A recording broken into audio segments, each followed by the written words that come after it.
रोजगार नहीं आएगा तो मैम हिंदुओं के लिए क्या नहीं किया है। अगर आप 80-20 की बात करते हैं तो आप लड़ाई करवा रहे हैं। इनका वजूद भी नहीं था, ये राम को लेके आए हैं या राम इनको लेके आए हैं। क्या वाल्मीकि हिंदू नहीं है? वो आतंक मचाने वाले लोगों को सब जनता जानती है। यहाँ पे काशीराम हॉस्पिटल बना, क्या उसमें स्वर्ण नहीं जा रहे अपना इलाज कराने? किसी भी दलित को पीट दिया जाता है, किसी मुस्लिम को दाढ़ी रखाने के ऊपर मार दिया जाता है। कहाँ मिला है रोजगार? मिला कहाँ है मैम? अगर नौजवान रोजगार मांग रहा है तो उस पर लाठियां बरसाई जा रही हैं। सबसे ज्यादा लीक पेपर किस सरकार में? वो इस सरकार में। आप देख सकते हैं किस तरह से आंकड़ों के नाम पे बीजेपी वाले भाग गए हैं।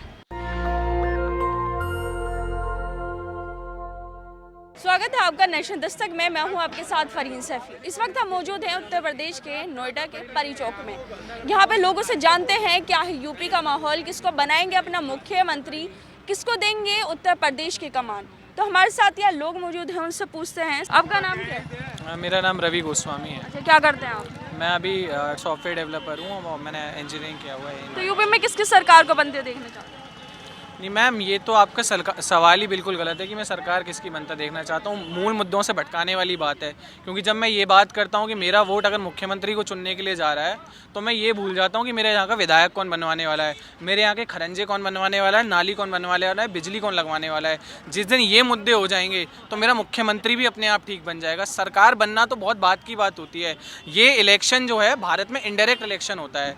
जब मीडिया हाउसेज आके पूछे कि आप किसको मुख्यमंत्री बनते देखना चाहते हैं, तो यही एक जो माहौल बनाया जा रहा है ना, इनडायरेक्ट इलेक्शन का मतलब होता है कि मेरे को अपना विधायक चुनना है, वो विधायक जाके मुख्यमंत्री चुनेगा। अगर मैं ये सोच के वोट डाल, विधायक कौन है आपके यहाँ? हाँ, विधायक कौन है? मैं वैसे मथुरा से बिलोंग करता हूँ, यहाँ मैंने इंजीनियरिंग किया हुआ है। वहाँ हमारे यहाँ भी श्रीकांत शर्मा बीजेपी से विधायक थे, यहाँ भी शायद बीजेपी के विधायक हैं। उससे पहले हमारे यहाँ कांग्रेस के विधायक थे प्रदीप माथुर साहब। अभी वहाँ इलेक्शन है, फिर से प्रदीप माथुर साहब को टिकट मिला। यहाँ का मुझे टिकट का नॉलेज नहीं है कि किसको टिकट मिला हुआ है, पर बात यही है कि मैं आपको बस एक छोटा सा उदाहरण देता हूँ जो आपके सारे सवालों का जवाब हो जाएगा। एक घर में दो भाई होते हैं, वो घर गरीबी झेल सकता है, महामारी झेल सकता है, पर अगर उस घर के दो भाइयों में लड़ाई होगी ना तो उसके माँ बाप उस लड़ाई को नहीं झेल पाएंगे, चाहे उनके पास कितना भी पैसा हो। तो वही बात है कि हिंदू और मुसलमान इस हिंदुस्तान के घर के दो भाई हैं। अगर इन दो भाइयों में लड़ाई होगी तो एक घर नहीं पनप पाएगा। लड़ाई कौन करवा रहे हैं? कौन करवा रहे लड़ाई? कौन करवा रहे लड़ाई? सबको इस सवाल का जवाब पता ही है कि लड़ाई कौन करवा रहा है। बीजेपी करवा रही है, मैं खुल के कहता हूँ ये बात। अगर आप 80-20 की बात करते हैं तो आप लड़ाई करवा रहे हैं। आप वोट लेने जा सकते हैं, आप तुष्टीकरण की बात करते हैं, आप ये कहते हैं कि धरती हमारी है। एक एजेंडा चलाया जा रहा है। मैं भी आपको फोन खोल के दिखाता हूँ, यूट्यूब पे पहला वीडियो प्ले करूंगा, मेरे को ऐड आएगा, जो राम को लाए हैं हम उनको लाएंगे। राम को ये 7 साल पहले लेके आए, कितने साल से हैं ये सत्ता में? 8 साल से। राम मैडम 5000 साल से यहाँ चल रहे हैं। मैं जब छोटा था ना, मेरे घर वाले तो मुझे राम के बारे में ही पढ़ाया करते थे। मतलब मैंने तो रामायण को, शायद रामायण तब बना के ख़त्म की जा चुकी थी, मतलब इनका वजूद भी नहीं था। ये राम को लेके आए हैं या राम इनको लेके आए हैं। राम को, अगर मैं अपने माँ बाप की इज्जत करता हूँ तो मैं ये नहीं कहता ना, अगर मैं अपने माँ बाप के लिए घर एक और ये एक चीज़ और बोले हैं, ये सुप्रीम कोर्ट का निर्णय था कि मंदिर बने, सबने मान लिया, हमने भी माना, मुस्लिम से, मैं मुसलमान नहीं हूँ, हमने भी माना, मुसलमानों ने भी माना इस मुद्दे को। या तो ये डंके की चोट पे ये कहें कि सुप्रीम कोर्ट से बड़े हैं और ये मंदिर इन्होंने बनवाया है, सुप्रीम कोर्ट के ऊपर इनका डंडा था, या ये इस बात को माने कि ये मंदिर सुप्रीम कोर्ट ने बनवाया और इस चीज़ का क्रेडिट ना खाएं, ये सड़क की, रोजगार और बिजली की बात करें। बाकी ये लोग आपको और बताएंगे इस बारे में। आपका नाम क्या है? संजय कुमार नाम। अच्छा, तो आप किसको चुनेंगे अपने विधायक, किसकी सरकार बनवाएंगे? सरकार बनाने का नहीं, हम सबसे पहले तो अच्छे लोगों को चुनना चाहेंगे। और मेरा जो पर्सनली विचार है, लहर चाहे किसी की भी हो, लेकिन जितने अच्छे काम प्रशासन के माध्यम से हुए वो बहन जी की सरकार में हुए।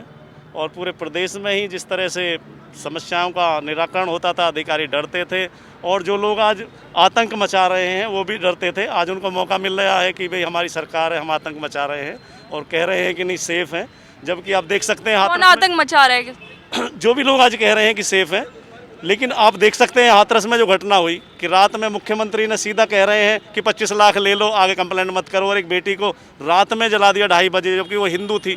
क्या वाल्मीकि हिंदू नहीं है? जब वो वाल्मीकि समाज की लड़की थी, वो हिंदुत्व की लड़की थी, क्या उसे हिंदू रीति रिवाज से नहीं अंतिम संस्कार करना था?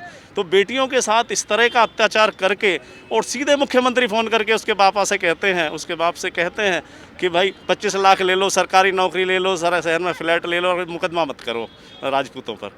तो सीधा बात यह है कि वो आतंक मचाने वाले लोगों को जनता जानती है, सरकार जानती है, और वो ये चाहेंगे कि इसका रिप्लेस करना चाहेगी। मेरे ख्याल से जो बुद्धिजीवी हैं बाकी समय बताएगा जो भी होगा। हम किसे चाहेंगे वो तो अपने अपने व्यू हैं। और बहुत ही अच्छा ये देख रहे हैं कि जो शासन में और दबंग लोगों के ऊपर जो सब चाहते हैं कि हम सत्ताधारी हैं, चाहे वो देहात का हो, चाहे वो गांव के किसी गली का वो सभी जो है बहन जी की सरकार में अच्छे प्रशासन के माध्यम से थोड़े से खौफ खाते हैं और एक सामान्य आदमी को, गरीब आदमी को अपनी बात कहने का मौका मिलता है। तो बहन जी की सरकार बहुत अच्छी है, रही है और आगे भी शायद अगर उनको मौका दिया जाएगा। तो बहन जी की सरकार तो सिर्फ जो पिछड़ा वर्ग है उन लोगों के लिए थी ना, कभी उन्होंने सवर्णों के लिए काम नहीं किया। अच्छा ये बताएं मुझे आप, मुझे आप ये बताएं कि उनके कुछ काम बताइए जो हाँ मान सके कि वो उन्होंने अच्छे काम कराए। बहन जी की सरकार में मैडम आप जितने भी देख रहे हैं, जितने हॉस्पिटल बने हैं, यहाँ पे काशीराम हॉस्पिटल बना, क्या उसमें स्वर्ण नहीं जा रहे अपना इलाज कराने? या इस नोएडा को इतना अच्छा बनाया था, क्या यहाँ पर ब्राह्मण राजपूत जो है नहीं चल रहे? यहाँ जितनी कंपनियाँ बनी हुई हैं, क्या इसमें जो है वो लोग नौकरी नहीं कर रहे? सॉफ्टवेयर इंजीनियर जितने भी है सब उच्च क्वालिटी के लोग हैं। तो उसमें सबके लिए था, गरीब आदमी को मौका मिलता था और उन लोगों को भी सम्मान मिलता था। आप ये कह रहे बहन जी की सरकार में भेदभाव नहीं होते थे, सरकार में हो रहा है। इस सरकार में तो आप देख ही रहे हैं, बलरामपुर में जो हुआ, हाथरस में जो हुआ, और रोज़ जो लूट हो रही है, रोज़ आना किसी साइकिल में। अभी मैंने ये गांव है बुलंदशहर के पास में गांव पड़ते हैं, 5-6 गांवों की बात है, किसी भी दलित को पीट दिया जाता है, किसी मुस्लिम को दाढ़ी रखाने के ऊपर मार दिया जाता है और पुलिस लिखती नहीं है, और गांव में ही कंप्रोमाइज करा लिए जाते हैं और दबंग लोग लट्ठे लेकर के बैठ जाते हैं कि तो पुलिस में जाएगा नहीं करने के लिए। वो लिखा इसलिए नहीं जा रहा है, जो सिक्योर बता रहे हैं कि सिक्योर है, क्योंकि मुकदमों को लिखने नहीं देते, उनकी जो है तातादेशी है। बहन जी की सरकार में लिखा जाता था, सुना जाता था और खौफ होता था लोगों को। कानून व्यवस्था भी सरकार का दबाव है, बिल्कुल पूरी तरह दबाव है। अभी मैंने देखा आरएसएस के लोग बैठ जाते हैं धरना दे करके कि अगर तुम जो है लिखोगे, इसके ऊपर मुकदमा लिखोगे, थानेदार के ऊपर दबाव है। मेरे को कई बार फ़ोन आते हैं, क्योंकि कई दलितों का संपर्क में रहता हूं मैं, कि भैया नहीं सुन रहे हैं अधिकारी, और फिर वो अधिकारी कह रहा कि भाई साहब मेरी नौकरी बचा लो, कैसी कंप्रोमाइज़ करवा दो, कंप्लेंट लिखने से बचा लो हमें। ठीक है, तो सरकार पूरी तरह से दबाव है सरकार के ऊपर। अंकल ने बात करी कि बहन जी की सरकार में सब कुछ अच्छा था, पर मैं मतलब इस एक अच्छा पॉइंट उठाया है, पर मैं एक सवाल ये पूछना चाहता हूँ कि जिस तरह से बहन जी इस वक्त बैकफुट पे जा चुकी हैं और उन्होंने ये बयान भी दिए जा रहे हैं उनके नेताओं की तरफ से कि हमें समाजवादी पार्टी को सरकार में आने से रोकना है। मैं सपा का कोई समर्थक नहीं हूँ, पर आप इस बात को देखो कि जिस सीट पे समाजवादी पार्टी की वो सीट काटेंगी या वोट काटेंगी, तो ये इनडायरेक्ट फ़ायदा किसको हो रहा है? वो अभी बीजेपी की बी टीम की तरह काम कर रहे हैं और पोस्ट इलेक्शन अलायंस भी वो समाजवादी पार्टी के साथ तो करने नहीं वाली हैं, क्योंकि जब वो इलेक्शन में समाजवादी पार्टी को रोकने के लिए आ रही हैं तो पोस्ट इलेक्शन अलायंस भी नहीं करेंगी। तो क्या ये बहन जी का एक गलत स्टैंड नहीं हो गया कि वो इस वक्त बीजेपी को ही फ़ायदा पहुंचा रहे हैं? जिन सीटों पे वो अपनी पूरी ताकत के साथ लड़ रही हैं वो सीटें हैं जहां पे खतरा बीजेपी को है समाजवादी पार्टी से सीधे हारने का। तो इस वक्त तो बहन जी एक वोट कटुआ पार्टी की तरह इस इलेक्शन में बिहेव कर रही हैं। अगर बहन जी जैसी नेता जिनको सबने देखा, irrespective of caste, creed, sex, religion, किसी भी चीज़ के इतर होके सबने देखा, आपने भी बात करी, मैं आपकी उस बात से सहमत हूँ। आके उन्होंने उस चीज़ को सुधारा, नोएडा का डेवलपमेंट करा। मैं नोएडा में रह के 4-5 साल पढ़ा हूँ और जहाँ इंसान 4-5 साल पढ़ ले तो वहीं का हो जाता है। नोएडा मेरी जन्मभूमि नहीं पर कर्मभूमि ज़रूर है। तो मैं यही सवाल पूछना चाहता हूँ कि क्या ये बहन जी का स्टैंड ठीक है? और अगर आप बहन जी को वोट देने वाले हैं, बसपा को वोट देने वाले हैं, तो क्या आप इस स्टैंड पर क्लियर हैं कि ये चीज़ मतलब फ़ायदा बीजेपी को नहीं पहुँचाएगी बाद में जाके? मैं बस एक आम वोटर की तरह अभी मैं बता रहा हूँ ये, हाँ बिल्कुल ऐसा है। ये जो है ना, मीडिया के थ्रू या कुछ लोगों के थ्रू, ऐसा बीजेपी के लोगों के थ्रू कहा जा रहा है कि अखिलेश की हवा बन रही है। अखिलेश की हवा नहीं, जो बहन जी का वोटर है उसमें होता क्या है कि हमारे जैसे क्षेत्र में है कि 22% जो है एससी है और 15% मुस्लिम है, 35% होकर के वो एकजुट ना हो जाए, तो मुस्लिम किसी तरह से जो है उसकी ओर चला जाए और बीजेपी जो है पूर्ण बहुमत से आ जाए। लेकिन बहन जी का जो वोट बैंक है वो भी पूरी अपनी जगह स्थिर है, और उसके साथ में जो ब्राह्मण भी है और जो राजपूत भी हैं, जो लोग अच्छे हैं, जो सेकुलर हैं, जो समझते हैं कि हाँ देश के लिए ज़रूरत है बहन जी के अच्छे प्रशासन की, वो अभी भी उनके साथ पूरी तरह से हैं। और मुस्लिम वोट को बहकाने के लिए कोशिश किया जा रहा है कि कैसे ये जो है अखिलेश को चले जाए और सीधा बीजेपी को सपोर्ट मिल जाए। तो अखिलेश की लहर नहीं है, बनाई जा रही है, साइकिल की लहर बनाने की कोशिश की जा रही है। लेकिन बहन जी का जो है 22% वोट पूरी तरह से अपनी जगह है, और मुस्लिम जिधर आएगा सीधी बात है वो जीतेगा। यूपी में बहन जी की सरकार बनी, इस टाइम में इस टाइम में नहीं, जो कंडीशन बनाई जा रही हैं वो तो बीजेपी के फेवर में जा रही हैं, क्योंकि मुस्लिम अगर समाजवादी को चला गया तो ये दोनों वोटें आपस में बढ़ जाएंगी। तो मजबूती से तो बीजेपी दिख रही है, क्योंकि वो उन्होंने हिंदुत्व का जो कैडर बनाया हुआ 85% का, जो पूरी तरह से हिंदुत्व के हमारे नौजवान को पूरा हिंदुत्व में घाल दिया कि भाई हिंदू अगर योगी राजा नहीं रहेंगे, प्रधानमंत्री मुख्यमंत्री नहीं रहेंगे तो हमारा देश खराब हो जाएगा और मुसलमान बना लिए जाएंगे लोगों को, ठीक है ना। तो उन्होंने जो टारगेट इस तरह बहकाया गया है, तो उस बहकाए होने की वजह से कुछ हमारा जो ज़्यादातर परसेंटेज वोट है वो बीजेपी को जाएगा। तो ये एक माहौल की बात है। सही लोग जो है सही चुनाव करेंगे और चाहेंगे कि भाई अच्छा प्रशासन आए, अपने दिमाग से सही काम करेंगे। आपका नाम क्या है? विनोद कुमार। अच्छा, तो आप किसकी सरकार देखना चाह रहे हो उत्तर प्रदेश में? मैम सरकार की तो बाद में बात है, जो भैया ने कहा है ना, जो हमारे जो क्षेत्र के जो विधायक हैं, हमारे यहाँ जो अनिल दोहरे जी विधायक हैं और सपा से हैं, वो समाजवादी पार्टी से, जो कि हमारे यहाँ विकास हुआ है 5 साल में। जो बीजेपी की सरकार रही है कुछ भी विकास नहीं हुआ। मैं कन्नौज का रहने वाला हूँ और कन्नौज में 5 साल में एक भी विकास नहीं हुआ है। हमारे यहाँ जो अभी मंडी बन रही थी, बीजेपी ने रोक लगवा दी। कम से कम 2000 लोगों को उसमें रोजगार मिलता, क्यों रोक लगवा दी? तो बजट में तो आया था 60 लाख लोगों को रोजगार देंगे। क्या मैम? बजट में तो वित्त मंत्री ने बोला है 60 लाख लोगों को रोजगार देंगे। कहाँ मिला है रोजगार? मिला कहाँ है मैम? 5 साल में कहाँ मिला? 5 साल में कहाँ मिला है रोजगार? कुछ भी नहीं। कहने से तो वो तो बोल रहे थे 15 लाख भी खाते में डालेंगे, एक भी किसी को आया तो जुमला है। भारतीय जनता पार्टी सिर्फ जुमलों की पार्टी, वो बोल देते हैं लेकिन करते कुछ नहीं है। हम रोजगार देंगे, मुद्दों से वो भटकाते हैं। आज के मुद्दा है किसान है, नौजवान है। आज मुद्दा है रोजगार मिलना चाहिए। किसानों के किस तरह धरना प्रदर्शन हो रहे हैं और वो गाड़ियाँ चढ़वा रहे हैं किसानों पे। अगर नौजवान रोजगार मांग रहा है तो उस पर लाठियाँ बरसाई जा रही हैं। तो इस बार भारतीय जनता पार्टी का बिल्कुल सफाया होना है। जनता सब समझ चुकी है, किसी जुमलेबाजी में नहीं आना है और इस बार भारतीय जनता पार्टी को हटाना है और समाजवादी पार्टी की सरकार लानी है। चाचा, आपका नाम क्या है? मेरा नाम मोहम्मद अबरार है। अच्छा, तो आप किसको देखना चाहते हैं कि यूपी में कौन जीते? अखिलेश यादव को देखना चाहता हूँ मैं। अखिलेश यादव क्यों? हाँ जी, अखिलेश यादव क्या काम करें? काम करे थे पिछले अपनी योजना में उन्होंने। क्या काम करें बताएं कुछ? अखिलेश यादव ने बहुत काम करे थे पहले। वही तो पूछ रही हूँ, बताएं कुछ क्या काम करें? आपका काम है ठलवार है, ठलवार के अलावा कुछ काम नहीं है। आमदनी नहीं है हमारी, खर्चे से परेशान है, क्या करें बताओ। योगी तो बोल रहे हैं कि 2017 के बाद उनके रोजगार बढ़े यूपी में, आप कैसे बोल रहे नहीं बढ़े? हमें तो नहीं दिखाई दिए। जब हमारे नहीं बढ़ा तो हम कैसे मानने, ये बताइए आप। तो आपको रोजगार नहीं मिला? नहीं मिला। 100-200 रुपये 500 रुपये कमाने में आदमी कहाँ से कर ले? इतनी महंगाई में कुछ नहीं हो पा रहा। अखिलेश यादव की सरकार में रोजगार था? रोजगार था, चल रहा था, अब नहीं चल रहा। आपका क्या नाम है? जी नहीं चल रहा है, सही कह रहे हैं भैया, रोजगार नहीं चल रहा है। अब ये वही वाला सवाल है कि किसी व्यक्ति की 1000 रुपए की जेब काट लीजिए, उसको 100 रुपए लौटा दीजिए, तो 100 रुपए याद मत दीजिए। ये जेब कौन काट रहा है? योगी काट रहे हैं, मोदी काट रहे हैं, और कौन काट तो रहे बोल रहे हैं हमने 2017 के बाद बहुत रोजगार दिया। देखिए अब आप यही अंदाजा लगा लीजिए, 400 रुपए का सिलेंडर 900 रुपए का बिक रहा, तो ये जेब काटनी नहीं होगी तो क्या हो गया? अरे 900 का मान लो आप, 1000 में 900 में क्या है? तो आपको रोजगार नहीं मिला योगी सरकार में? ये कहते हैं कि नाज फ्री बांट रही, क्या जनता का ही तो पैसा है, वो कहाँ बांट रही? वो भी तो जनता की ही संपत्ति है, अपने पास से तो नहीं देंगे, वो भी जनता की ही देन है। हाँ चाचा, आपका नाम क्या है? मेरा नाम सीके सिंह है, मैं फोरमैन हूँ। किसकी सरकार बनवा रहे हैं यूपी में? सरकार हम तो चाहते हैं कि बीजेपी की बन जाए। अच्छा, बीजेपी क्यों नहीं बननी चाहिए? सपा की क्यों नहीं बननी चाहिए? बीजेपी क्यों? गुंडागर्दी होती है चरमसीमा पे। क्योंकि मेरी सरकार में गुंडागर्दी नहीं होती है। नहीं, योगी सरकार में इतना नहीं है, 0% तो किसी में भी नहीं हो सकती। आंकड़े तो बता रहे 2017 के बाद बहुत गुंडागर्दी बढ़ी है। नहीं, ऐसा नहीं। तो बुलंदशहर में रेप केस भी हुआ। आंकड़े किसी ने बताए होंगे तो झूठे बताए होंगे, लेकिन मतलब सरकारी आंकड़े निकल रहे, वो झूठ बोल रही है। आंकड़े तो सरकार ही निकालती है ना, वो झूठ बोल रही है ना, उसमें भी हेरफेर हो जाता होगा। जो गुंडागर्दी सपा सरकार में होती है वो किसी सरकार में नहीं होती। अच्छा, क्या गुंडागर्दी हुई?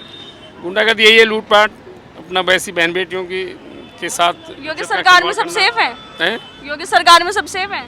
हाँ, कोई रंजिशन भले केस हो जाए, बाकी तो वैसे नहीं होता। अच्छा, जैसे ओबीसी के ऊपर जो हमला हुआ है मेरठ में, उस पे क्या कहेंगे? छीन ले गए हैं।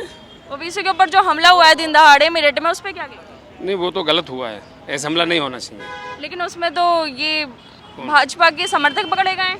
नहीं, भाजपा के समर्थन तो वो गलत किया है, उसके साथ में प्रचार तो कोई भी कर सकता है। धर्मनिरपेक्ष संविधान है हमारे इंडिया का जो तो है। आप बोल रहे हैं ना योगी सरकार में गुंडागर्दी कम हुई है, यहाँ पे तो भाजपा के समर्थक निकले हैं। चलो ये छुटपुट तो अब वो समर्थक हैं या नहीं, या बीजेपी को बदनाम कर रहे हैं, क्या कर रहे हैं वो, है नहीं, तो वो पकड़ने के बाद तो किसी भी पार्टी का नाम ले सकते हैं। तो योगी ने क्या काम करा? के साथ ये गलत हुआ है कि इस तरह से मतलब फायरिंग नहीं करनी चाहिए उस पर। ये है भाई, प्रचार अपना अपना कर रहे हैं, सभी पार्टियां कर रही हैं। योगी सरकार में क्या काम हुआ है? योगी सरकार में ठीक हुआ है जो भी हो रहा क्या है, हुआ है, क्या हुआ? अभी हो रहा है, विकास भी हो रहा है, सारी चीज़ें हैं। कौन सा विकास हुआ है? जैसा तो विकास हुआ ही नहीं है। हैं? क्या विकास हुआ है? क्या नहीं विकास हुआ है मैम? नहीं आप बताएं जो मुझे ये क्या हुआ? हाईवे बन रहे हैं, रोड बन रहे हैं, ये किसकी सरकार में बन रहे हैं? जो मुझे यूपी जगहों के के लिए- नाम बदले जा रहे हैं, रंग बदला जा तो रहा है उसमें मैम दिक्कत क्या अच्छा है? ये मुझे बताएं, जगहों के नाम बदलना कितना सही है? तो बहुत सही है। क्या सही है? जो रियल है वो होना चाहिए। यहाँ पे पहले कौन आया था? मतलब विकास ना करे, नाम बदल दे। विकास क्यों नहीं हो रहा है मैम? क्या नहीं क्या हुआ? हो रहा है विकास- बताओ? क्या विकास नहीं हुआ ये बताओ? क्या विकास ये नहीं हुआ है? नहीं, आप मुझे बताइए क्या विकास? रोड बनने हैं, हॉस्पिटल्स बनने हैं, मंदिर बनना है, राम मंदिर बनना है। राम मंदिर से रोजगार आएगा? रोजगार नहीं आएगा तो मैम हिंदुओं के लिए क्या नहीं किया है? सब कुछ हो रहा है और हमें क्या चाहिए?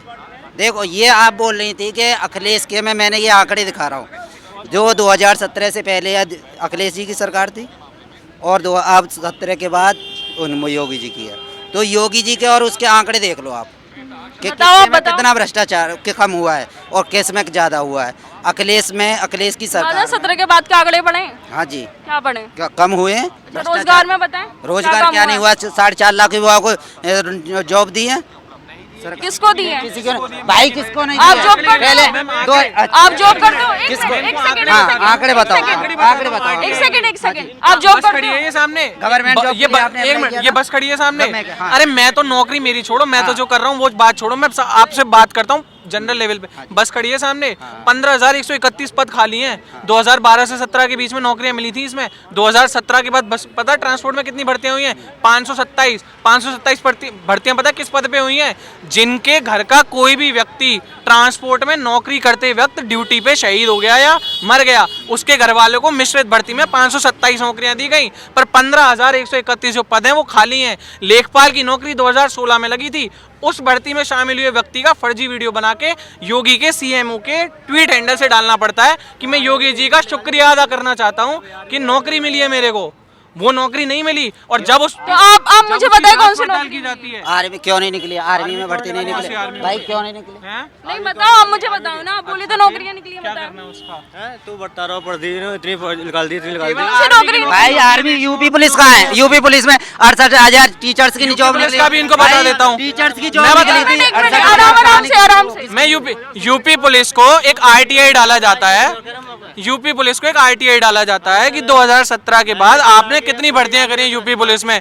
यूपी पुलिस का जवाब आता है कि हमने भर्तियां कर ली पर हमने आंकड़े नहीं रखे हुए हैं। हमने भर्तियां कर ली पर हमने गिनती नहीं रखी कि हमने कितने लोग लिए हैं। यूपी पुलिस की भी मैं बता देता हूँ। यूपी पुलिस की जिन भर्तियों की बात ये कर रहे हैं, मेरी लंबाई कम है, मैं उसमें भर्ती में फॉर्म नहीं भर सकता था। मैं भर्ती में फॉर्म नहीं भर सकता था, मेरे दोस्त ने भरा हुआ है। 2 भर्तियां निकली हैं। एक निकली है क्लैरिकल जॉब एसआई की, एक निकली है सब इंस्पेक्टर की जॉब जो फील्ड जॉब होती है। दोनों जॉब में आनन फानन में, क्योंकि चुनाव आने वाला है और युवाओं ने नाक में दम कर रखा था कि वोट नहीं देंगे, इसलिए भर्तियां निकाली जाती हैं। इस भर्ती का पेपर करवाया जाता है। आज मैडम 2.5 महीने हो चुके हैं उस नौकरी को। मेरा बेस्ट फ्रेंड है, दे के आया दोनों भर्तियां। जनरल कैटेगरी फॉर्म भरा है उसने, 1,000 रुपए के फॉर्म भरे जाते हैं। आज तक उसकी आंसर शीट नहीं आई है। जिस एग्जाम की आंसर शीट 2.5 महीने में नहीं आती है। इस पे सबसे ज़्यादा लीक पेपर किस सरकार में हुए? इस सरकार में। कोई भी सरकारी भर्ती पूरी नहीं करवाई। और बता देता हूँ आपको, 2017 में वीडियो एक पद होता है, जाके भैया सुन रहे हो तो चेक कर लेना, उस पर भर्ती होती है, मेरिट लिस्ट निकाली जाती है। मेरे दोस्त के बड़े भाई का नाम आया मेरिट लिस्ट में कि नौकरी पक्की हो जाती है। इंतज़ार किया जाता है, इंतज़ार किया जाता है, इंतज़ार किया जाता है। 3 साल बाद पता चलता है कि वो भर्ती निरस्त कर दी गई है। पेपर हो गया, मेरिट लिस्ट आ गई, नौकरी मिल गई। लड़के ने गांव में हल्ला मचा दिया कि मेरे लिए लड़की ढूंढ दो, शादी वाले आ जाएं, सरकारी हो गया हूँ मैं। रिश्वत दहेज की करते हैं बात गांव में लोग, क्या करें, कुरीति है तो है। दहेज की बातें होने लग गई कि 30 लाख का रिश्ता करा जाए और ये करा जाए। बाद में पता चलता है कि वो भर्ती निरस्त करती गई। तो भर्ती का तो ये हाल है यार। आर्मी में जॉब निकल गई, ये जॉब निकल गई, पाकिस्तान को आंखें दिखा रखी हैं, पाकिस्तान को डरा रखा है। तो ये बात तो बहुत बेकार की बात है। और वो बात जो कह रहे हैं नौकरी करने वाली बात, तो नौकरी करने वाले लोग नौकरी कर रहे हैं। मैं प्राइवेट सेक्टर में बहुत अच्छा कमाता हूँ, सरकारी में इतना पैसा मुझे नहीं मिलेगा जितना प्राइवेट सेक्टर में मिलता है। पर जब हम बात करते हैं नौकरी चाकरी की, तो हम एक समाज के तौर पर बात करते हैं, अपने लिए बात नहीं करता मैं। अगर मैं अपने लिए सोचने लग जाऊँ तो मैं तो बहुत मज़े में रह रहा हूँ। मैं जितना कमा रहा हूँ मेरे लिए काफ़ी है, मैं अपने घर वालों को अच्छे से पढ़ रहा हूँ, मुझे कोई दिक्कत नहीं है। पर आप एक जनरल बात कर रहे हो तो नौकरियों का ये हाल है जो मैंने अभी गिनाया है। और कोई आंकड़ा लेके आना चाहता है मेरे सामने तो खड़ा हो जाए, मैं यहाँ बैठा हुआ हूँ उसके लिए। आप देख सकते हैं किस तरह से आंकड़ों के नाम पे बीजेपी वाले भाग गए हैं। तो हम देखेंगे यहाँ पर कोई मिलते हैं तो। फिलहाल हम यहाँ पे परी चौक पे आप देख सकते हैं किस तरह से लोगों में बीजेपी सरकार को लेकर गुस्सा है। वो चाहते हैं कि जब इलेक्शन आएंगे तो वो किसको वोट देंगे। बाकी खबरों के लिए देखते रहिए नेशन दस्तक। नेशनल दस्तक की आपसे गुजारिश है कि अगर इसको बचाना चाहते हैं तो नेशनल दस्तक को सब्सक्राइब करने के लिए रेड कलर के सब्सक्राइब बटन को दबाएं, फिर बेल आइकन की घंटी दबाएं। नेशनल दस्तक को बचाने के लिए बहुत जरूरी है कि हर खबर को शेयर करें, लाइक करें, कमेंट जरूर करें।